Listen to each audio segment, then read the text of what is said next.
Este tema ha sido La Balsa, disco fundacional del rock nacional de Lito Nebbia, interpretada por Los Gatos. No puedo dejar de hacer un homenaje a esa banda que fue tan importante en la historia del rock argentino, que a su vez es una historia inescindible de la identidad nacional. ¿Te recuerdo la pregunta?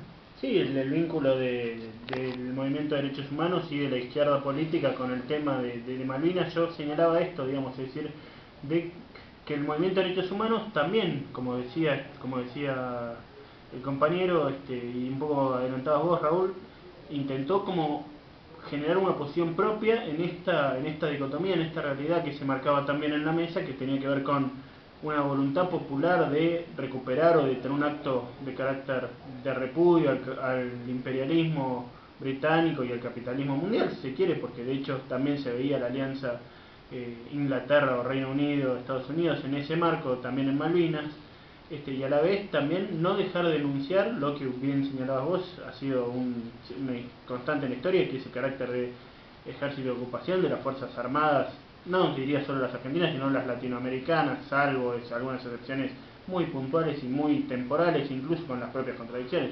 En alguna clase contigo habíamos visto, por ejemplo, cuando en Bolivia, como Torres había sido parte de ese ejército colonizado también, y por alguna razón luego toma posiciones radicalizadas que merecen la admiración de la izquierda, de autores como Rodolfo Walsh, ¿no? Como para que veamos en ese sentido. No solamente eso, sino que fue uno de los militares que le disparó al Che Guevara.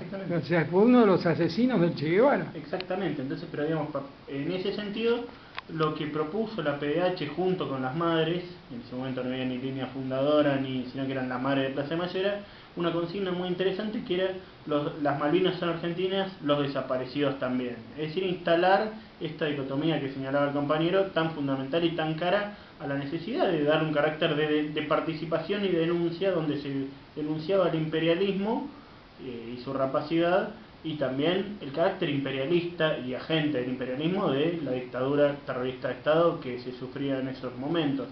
Una cosa, supongo que después vendrá una pregunta tuya, pero que me parece que va a tener que hacer a la conversación, es cómo este debate se dio en el marco diplomático internacional. Otro día veía un documental en Canal 7 donde precisamente se tomaba esa reunión de los países no alineados, donde el gobierno revolucionario cubano toma una posición en favor de la lucha descolonial americana y planteando que el gobierno argentino debía profundizar esa lucha, diciendo si quieren que sea una lucha de liberación nacional en definitiva, y estaba la trampa de Fidel, como decir, bueno, si realmente esto es un acto anticolonial, demuestren que lo es, y un acto anticolonial tiene que tener esta esencia de lucha de liberación nacional, que obviamente para los milicos argentinos, un montón de genocidas, jamás la iba a tener. No, porque en realidad el eje central, la columna vertebral de toda esa idea, de toda esa invasión y todo ese piripipí que hubo, era la instalación de la base nuclear de la OTAN,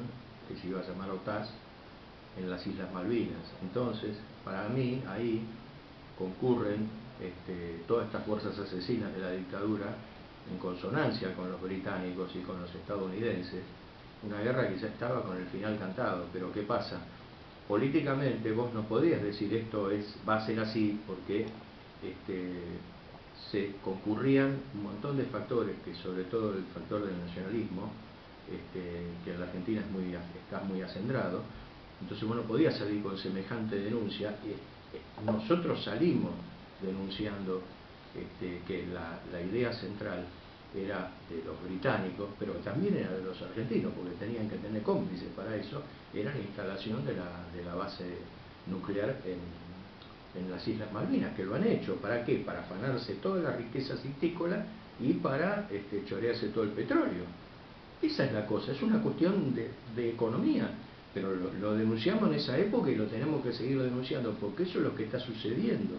¿Cómo se ha perdido el sentido común del conocimiento? Mi abuela decía, de todas las guerras siempre está el petróleo atrás. Lo decía hace 60 años. Claro. Y se ha perdido en la percepción general. Sí, porque uno a veces, es cierto eso del paso del tiempo, te vas olvidando de los argumentos y de las cosas esenciales.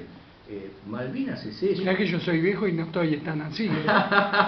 No, pero es así, es una desgracia como los tipos te empaquetan y al final, hoy termina, vos decís, el otro día veía ese programa de Malvinas, me parece, no hay ninguno que se le cayera una idea.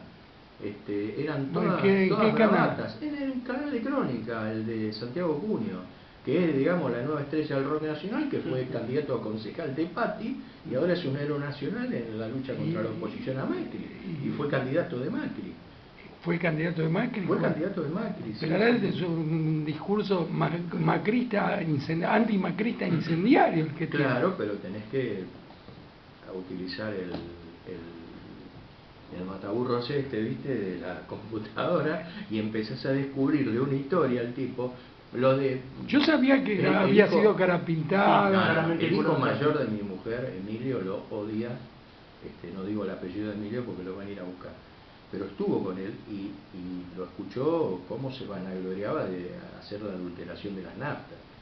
O sea, es un tipo, y mira que me gusta, digamos, me gusta ese tipo de tipo, viste, que te putea, que te dice cosas, qué sé yo, pero vos tenés que ser de entonces, verdad. Entonces, ¿te gusta Babiche, Copar? No me porque gusta Babiche. Te putea todo el tiempo. No, pero digo, en cuanto a que va al frente, da la sensación de que el gordo va al frente, te va a pasar, pero ¿qué pasa? Este es un tipo que es, para mí, digamos, es un filo servicio inteligencia, entonces se maneja muy hábilmente. Y ha logrado... Una especie de Patricio Kelly del siglo XXI. Bueno, vos sabés que es el tipo más parecido, si uno lo viera, a Patricio Kelly en una pantalla y a él, no sé si no le copia algunos tics de Patricio Kelly, porque Patricio Kelly, vos lo que tenía es que Patricio Kelly le pidió disculpas, ¿no?, al Partido Comunista por lo de Jorge Calvo. Por lo de Jorge Calvo. ¿Qué es lo de Jorge Calvo? El asesinato del en el año 50, el secretario del Partido Comunista de Quilmes, que había sido el secretario de la FE muchísimo tiempo, ingresa a un grupo de la Alianza Libertadora Nacionalista al mando de Kelly, y asesina a Ángel Pedroselli y a Jorge Calvo, que era el secretario, y otro de los que sale herido es Amado Heller, que es el hermano del... yo lo conozco personalmente, Amado Heller. Bueno. Él dice que fue Caraltó. Él dice que fue Caraltó. Que ya estaban divididos con Kelly en aquel momento. Claro. Pero bueno, Amado Heller tiene una bala en la cabeza desde ese entonces. Creo que vive todavía. Amado, la última información que yo tenía, estaba vivo, sí, pero... Tiene 88 años. Pero bueno, sí, esto que cuenta el compañero es realmente interesante. Ahora, lo de Kelly y Cuneo, podemos decir la misma retórica nacionalista de derecha, ¿no? La misma retórica nacionalista de derecha que se parece a una retórica nacionalista de izquierda. Por eso es peligrosísimo. Mucha gente, a mí honestamente con él me encantaría debatir. El día que se desenmascaró desembosadamente venía haciendo un montón de programas muy piola, y ¿qué pasó? Lo invitó al Tata Joffre. Lo invitó al Tata Joffre a bajar línea sobre lo de Formosa, porque estaba presentando, viste, el libro de Formosa, el ataque al cuartel de Resistencia. Y entonces dije... ¿De Formosa no era el cuartel? No, perdón, de Formosa, sí, ya me equivoqué. Y eso que no tenés idea vos. Chaco con humedad. Sí, bueno, ese ataque que es un ataque muy grosso, es tal vez una de las operaciones militares más importantes que hizo Montonero en toda su historia, donde hubo aviones y hubo muchas bajas del ejército, le motivó a ellos a hacer un programa donde él sale con todo, a apoyarlo al Tata Joffre, como si fuera el Tata Joffre un periodista creíble. Es una verdadera, aparte que es una cloaca el hijo de puta, miente, porque vos no podés hablar, si decís que es una de las más grandes operaciones militares de la historia de un grupo guerrillero, tenés que por lo menos prestarle atención, observarla, ¿viste? Y es una operación militar que sale victoriosa. Un desastre para mí, pero desastre en el político. Pero ¿por qué, Victoria? O sea, creo que terminaron aterrizando un avión de panza en medio de un campo, ¿no? Eso es lo que me quedó en la memoria. Sí, sí. No me pareció una operación tan victoriosa. Y se fueron todos los muchachos y se fueron con todo el armamento. Bueno, una efectividad militar, Claro. en el marco de un momento en el cual el movimiento popular estaba en profundo retroceso. Sí, sí, sí. Bueno, pero ellos pensaban de que de esas maneras podían, es lo mismo que vos hablamos de lo de Rucci, que tirándole un muerto al general se podía modificar la situación política o podía incidir sobre la realidad. Nosotros ya hemos vivido, es como decir, ¿vas a volver a repetir el neoliberalismo? Bueno, sabés que no se puede volver a aunque en este país se está repitiendo, ¿no? Es increíble. Bueno, nosotros esperemos que no repitamos la experiencia guerrillera porque nos van a hacer mierda. Bien, es peor que la otra vez. Alguien entendía de cómo tratar, por qué caminos tentativos se podía transformar la realidad, en el general Hugo Chávez. Y Chávez se cansó de decirle a la FARC, déjense de joder con los métodos de la guerrilla. Claro. Y algo habrá influido para que aceptasen la negociación de paz que terminaron hace un par de años. Sin embargo, Chávez tuvo unas muy buenas charlas con los guerrilleros de Douglas Bravo, que son los que le abrieron un poco el camino del marxismo-leninismo y de la revolución cubana. Pero sí, indudablemente, o sea, Chávez tenía claro que tenía que una alianza con Fidel Castro, sí, pero sí. No es de ahora la limitación del método guerrillero. En el año 73 estaba Fidel Castro hablando con Santucho y Fidel Castro le dice a Santucho, ¿tú le vas a hacer la guerrilla a Perón? Y Santucho le contestó, por supuesto, si es un burgués. Y tú estás loco, chico, le dijo Fidel Castro, porque nadie podría, el ERP en aquella época le decía a los que no comulgaban con su línea guerrillerista que eran cagones, que no tenían huevo. Nadie puede decir que Fidel Castro tenía miedo de combatir. No, seguramente que no. Entonces, indudablemente tenía un fundamento político el rechazo de Fidel Castro a continuar con la guerrilla, sí. con el método guerrillero. Sí, sí, sin lugar a dudas, es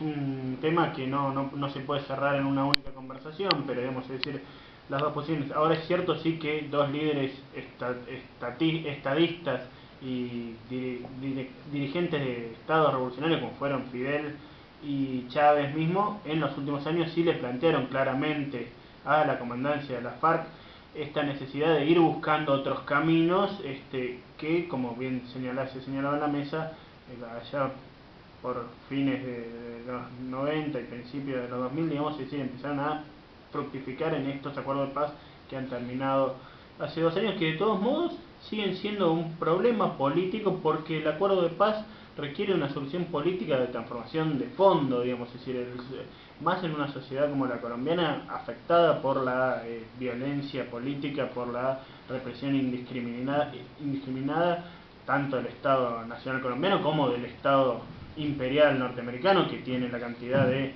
efectivos y bases y permanente penetración militar en el terreno colombiano, y también las grandes empresas, ¿no?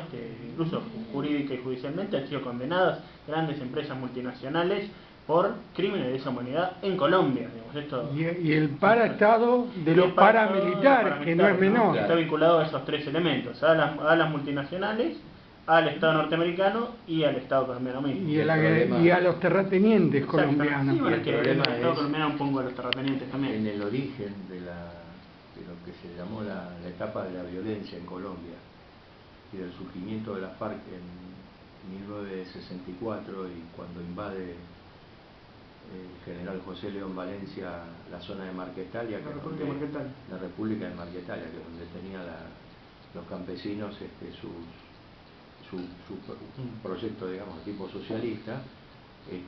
La represión es bestial, entran 14.000 soldados, y ahí es donde Manuel Marulanda, a tiro fijo, decide fundar la FARC. Básicamente con el aval del Partido Comunista, como una decisión de autodefensa, 48 ¿no? hombres, que primero fue una zona de autodefensa y después se convirtió en la famosa guerrilla que lamentablemente duró tantos años, porque ahora lo sabemos lo sabemos en este momento. Se formó un gran ejército, porque es FARC-EP, Ejército del Pueblo, pero lo que no se creó son las grandes organizaciones masas alrededor de ese ejército, que es elemental para la victoria popular. Sí, igual, digamos, en ese último sentido, por ahí nos estamos haciendo un poco de tema, pero es interesante traerlo, digamos, hubo intenciones, la intención de la Unión Patriótica, claramente sí, fue la intención sí, de poner a los sindicatos y a los partidos políticos como herramienta fundamental, y el baño de sangre que desarrolló el Estado colombiano fue realmente un nivel de una criminalidad absoluta. Sin embargo, podemos hablar en algunos casos de falta de consecuencia, porque el M-19, que también fue una agrupación muy potente, guerrillera, sin embargo el M-19 está a las puertas de ganar la elección en Colombia. La elección es entre uno de la derecha y un uriburista y uribista, y el otro es Petro. Sí, pero yo tengo mis dudas con respecto a la consecuencia de Petro. No me dicen, un guerrillero. Sí, es guerrillero. Porque Dilma Rousseff también era guerrillera. Claro, lógico. Tenés que se prueban, y el Pepe Mujica también es un guerrillero. Bien, pero los resultados son diferentes. Los salvadoreños mismos. Pero la realidad que ser de izquierdas para el Pepe Mujica es usar la ropa arrugada, no es otra cosa. No es otra cosa.